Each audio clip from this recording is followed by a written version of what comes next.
അപ്പോൾ ഒരു ഡിസ്കിന് കംപ്ലൈന്റ് വന്നിട്ടുണ്ടെങ്കിൽ പിന്നെ അത് ഓട്ടോമാറ്റിക്കായിട്ട് അടുത്തതിനും വരുമോ? ഇപ്പം നമ്മൾ ഈ പറഞ്ഞ റൂട്ട് കോസ് മനസ്സിലാക്കാതെ നമ്മൾ അതിന് ട്രീറ്റ്മെന്റ് കൊടുക്കുകയാണെങ്കിൽ അങ്ങനെയുള്ള പ്രശ്നങ്ങൾ ഉണ്ടാവും തോന്നുന്നല്ലോ. ആബ്സല്യൂട്ട്ലി.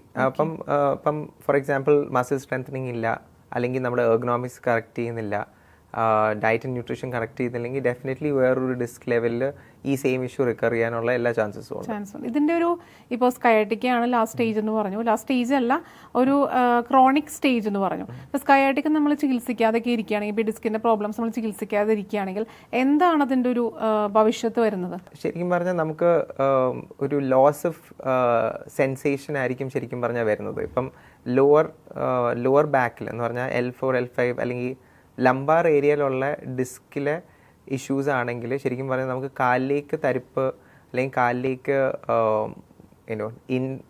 ഡെഫിഷ്യൻസീസ് ആണ് ശരിക്കും പറഞ്ഞാൽ അധികവും വരുന്നത്. അപ്പം ചിലപ്പോൾ നമുക്ക് കാലിൽ ചപ്പലിട്ടിട്ടുണ്ടെങ്കിലും ചപ്പൽ ഊരിപ്പോകുന്നത് നമ്മൾ അറിയാതെ വരും. അപ്പോൾ ആ ഒരു ഡെഫിഷ്യൻസീസ് ആണ് ശരിക്കും പറഞ്ഞാൽ നമുക്ക് ആ കണ്ടീഷൻ ട്രീറ്റ് ചെയ്യാതെ പോകുമ്പോൾ അധികവും ഉണ്ടാകുന്നത്. ആ ഒരു സ്റ്റേജിലായി കഴിഞ്ഞാൽ ശരിക്കും പറഞ്ഞാൽ ചിലപ്പോൾ സർജറി ചെയ്താലും അത് റിവേഴ്സ് ചെയ്യാൻ പറ്റത്തില്ല. അപ്പം ശരിക്കും പറഞ്ഞാൽ ഒരു ഫസ്റ്റ് സ്റ്റെപ്പായിട്ട് അധികം ആൾക്കാർ ഒരു സ്പൈൻ സ്പെഷ്യലിസ്റ്റിൻ്റെ അടുത്ത് പോകും. മെഡിസിൻസ് ആണ് ഫസ്റ്റ് ലൈൻ ഓഫ് ട്രീറ്റ്മെൻറ്റ്. അപ്പം ഒരു സെക്കൻഡ് ലൈൻ ഓഫ് ട്രീറ്റ്മെൻറ്റ് ആയിട്ട് അവർക്ക് കൺസിഡർ ചെയ്യാൻ പറ്റുന്നത് ഞങ്ങളുടെ ഈ സ്പൈനൽ വെൽനസ് പ്രോഗ്രാം പോലത്തെ ആക്ച്വലി ടെസ്റ്റുകളും പ്രൊവൈഡ് ചെയ്യുന്നുണ്ടോ മന ഹെൽത്ത്? ലൈക്ക് ഇപ്പോൾ MRI ചെയ്യണം അല്ലെങ്കിൽ അങ്ങനത്തെ ടെസ്റ്റുകൾ നിങ്ങൾക്ക് പ്രൊവൈഡ് ചെയ്യുന്നുണ്ടോ? ഞങ്ങൾ MRI പ്രൊവൈഡ് ചെയ്യുന്നതിന് യൂഷ്വലി നമ്മൾ ഡയഗ്നോസ് ചെയ്യാൻ വേണ്ടി ഞങ്ങളുടെ തന്നെ ഒരു കുറച്ച് അസസ്മെന്റ് ഉണ്ട്. ആ ഒരു അസസ്മെന്റും കുറച്ച് സ്പെഷ്യൽ ടെസ്റ്റും ചെയ്ത് കഴിഞ്ഞിട്ട് ഞങ്ങൾ ഒരു കണ്ടീഷൻ സസ്പെക്ട് ചെയ്യുന്നുണ്ടെങ്കിൽ അത് കൺഫേം ചെയ്യാൻ വേണ്ടി നമ്മൾ MRI എടുക്കാൻ പറയും. അപ്പോൾ പേഷ്യന്റ് പോയി MRI എടുത്ത് വന്ന് ആ ഒരു കൺഫേം ഡയഗ്നോസിസിന്റെ ബേസിസിൽ മാത്രമേ നമ്മൾ ട്രീറ്റ്മെന്റ് പ്രോഗ്രാം സെലക്ട് ചെയ്ത് ട്രീറ്റ്മെന്റിലേക്ക് കടക്കാറുള്ളൂ. ഇതിൽ മന ഹെൽത്ത് ആക്ച്വലി എവിടെയാണ് സെന്റർ നമുക്കുള്ളത്? അല്ലെങ്കിൽ ഇപ്പോൾ ഒരു വേറെ ഏതെങ്കിലും സെന്ററുമായിട്ട് കൊളാബ് ചെയ്തിട്ടാണോ വർക്ക് ചെയ്യുന്നത്, അസോസിയേറ്റ് ചെയ്തിട്ടാണോ എന്നുള്ളതൊക്കെ ഒന്ന് ജസ്റ്റ് അറിയണമെന്നുണ്ടായിരുന്നു. മാനയ്ക്ക് ഇപ്പം 3 സെന്റേഴ്സ് ആണുള്ളത്. ഒന്ന് രാജഗിരി ഹോസ്പിറ്റൽ ആലുവ, അതിൽ advance wellness and rehabilitation department നടത്തുന്നത് മാന ഹെൽത്ത് ആണ്. സോ ഹോസ്പിറ്റലിനകത്ത് തന്നെ ഒരു ഡിപ്പാർട്ട്മെൻറ്റാണ് മാന മാനേജ് ചെയ്യുന്നത്. രണ്ടാമത് ഞങ്ങൾക്ക് കാലിക്കറ്റ് ഒരു സെൻറ്ററുണ്ട്, എരഞ്ഞിപ്പാലത്താണ്. പിന്നെ പെരിന്തൽമണ്ണയിൽ ഒരു സെൻറ്ററുണ്ട്. അതാണ് ഞങ്ങളുടെ തേർഡ് സെൻറ്റർ. ഫസ്റ്റ് രാജഗിരിയിലാണോ വന്നത്? ഞങ്ങളുടെ ഫസ്റ്റ് സെൻറ്റർ രാജഗിരി ഹോസ്പിറ്റലായിട്ട് ഒരു കൊളാബറേഷൻ ആയിരുന്നു. അതൊരു ഇപ്പോൾ തുടങ്ങിയിട്ട് ഒരു 3 വർഷത്തിൽ കൂടുതലായി.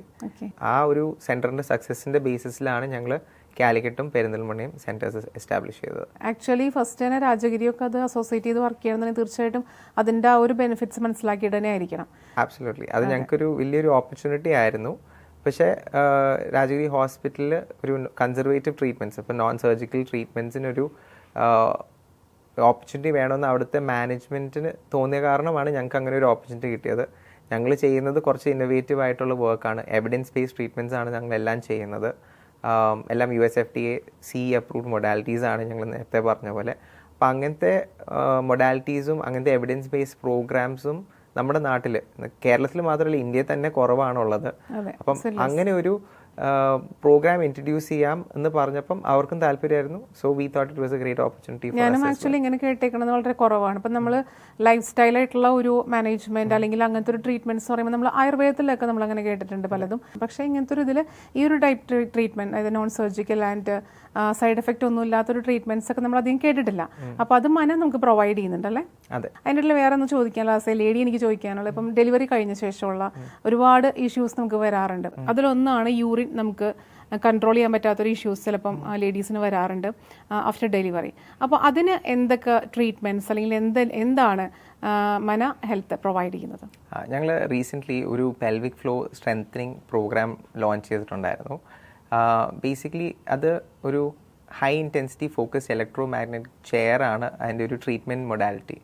ആഫ്റ്റർ പ്രഗ്നൻസി അധികം ആൾക്കാർക്ക് പെൽവിക് ഫ്ലോറിന് വീക്ക്നെസ് വരും. അപ്പം നമ്മൾ ചുമയ്ക്കുമ്പോഴോ കുനിയുമ്പോഴോ ചാടുമ്പോഴോ കുറച്ച് മൂത്രം പോകുന്ന പോലെ ഒരു ഫീലിംഗ്, അത് മൂത്രം പോകുന്ന ഒരു ഡിഫിക്കൽട്ടി അധികം ലേഡീസിന് വരാറുണ്ട്. അപ്പം അതിന് പെൽവിക് ഫ്ലോ സ്ട്രെങ്തനിങ് ആണ് പ്രൈമറിലി ചെയ്യേണ്ടത്. കീഗൽ എക്സസൈസ് ചെയ്യണം എന്നാണ് ആൾക്കാർ പറയുന്നത്.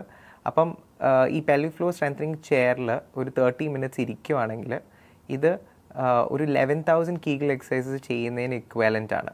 അപ്പം ഓൾമോസ്റ്റ് ഒരു 6 സെഷൻസ് ഓഫ് ഈ ഒരു ട്രീറ്റ്മെൻറ്റ് ചെയ്ത് കഴിയുമ്പം പെൽവിക് ഫ്ലോറിന് നല്ലൊരു സ്ട്രെങ്തനിങ് നമുക്ക് പ്രൊവൈഡ് ചെയ്യാൻ പറ്റും.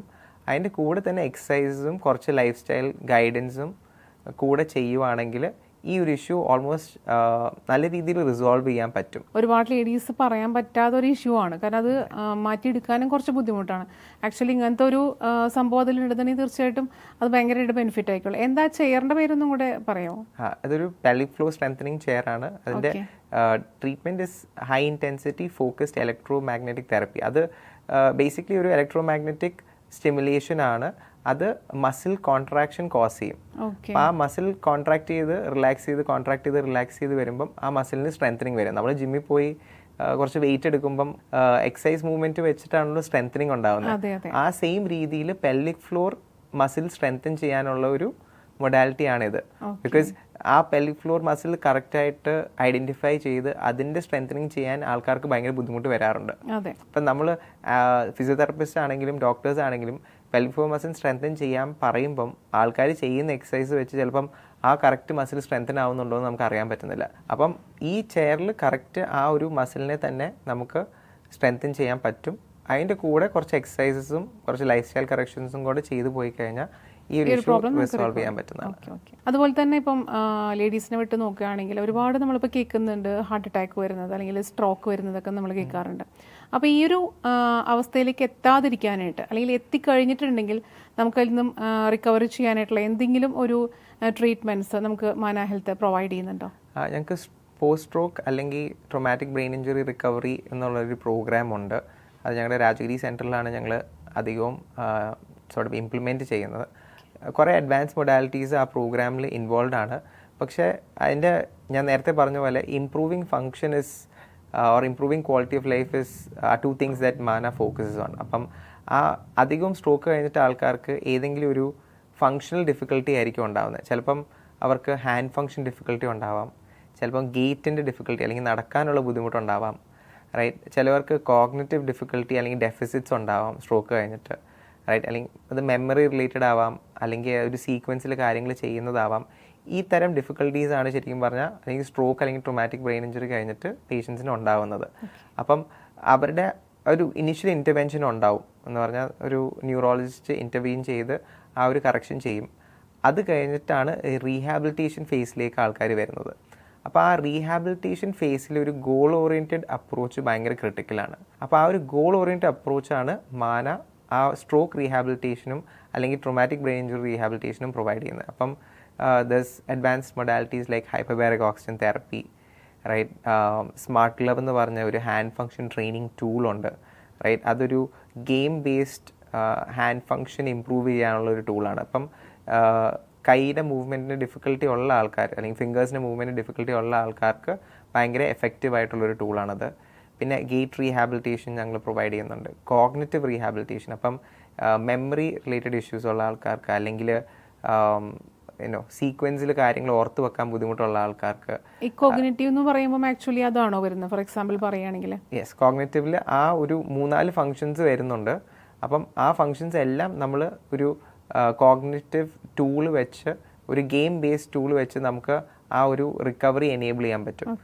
ഇത് തന്നെ ശരിക്കും പറഞ്ഞാൽ ഈ ഡിമെൻഷ്യ ഉള്ള പേഷ്യൻസ്, ഇപ്പം വാസ്കുലർ ഡിമെൻഷ്യ ആവാം, അല്ലെങ്കിൽ ആൽസൈമേഴ്സ് റിലേറ്റഡ് ഡിമെൻഷ്യ ആവാം, അല്ലെങ്കിൽ പാർക്കിൻസൺസ്, അങ്ങനത്തെ ന്യൂറോ ഡീജനറേറ്റീവ് കണ്ടീഷൻസ് ഉള്ള പേഷ്യൻസിനും ഈ കോഗ്നിറ്റീവ് റീഹാബിലിറ്റേഷൻ ടൂൾസ് ഭയങ്കര ഹെൽപ്ഫുൾ ആണ്.